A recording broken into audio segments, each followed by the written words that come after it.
శ్రీకాళహస్తి దేవాలయానికి ప్రదక్షిణం చేస్తున్నప్పుడు ఆలయం వెనక్కి వెడితే ఆలయం వెనక గోడ మీద ఉంటుంది. శివలింగాకృతి ఉండి మధ్యలో ఇలా చిరిగినట్టుగా ఉంటుంది. అందులో శివుడు సాకారంగా ఉంటాడు, కానీ పాదాలు కనపడవు. పాదాలు ఎక్కడున్నాయో తెలియదు, కింద తల కనపడదు. ఇక్కడి నుంచి ఈ పాదాల మంజీరం వరకు మాత్రం కనపడుతుంది. ఈ కింద ఒక పంది వెళ్ళిపోతూ కనపడుతుంది, పైన ఒక హంస వెడుతూ కనపడుతుంది. ఏమిటో తెలుసా దాని అర్థం? శివలింగం ఎక్కడ వరకు కింద వరకు వ్యాప్తి చెందింది తెలియదు, పైన ఎక్కడ వరకు ఉంది తెలియదు.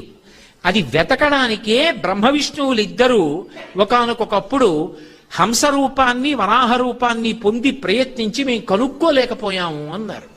అంటే ఆయన వ్యాపకత్వం చెప్పగలిగిన వాడు లేడు. అందుకే శివుడికి ఒక విచిత్రమైన నామం ఉంది, స్థాణుహు అని. స్థాణుహు అంటే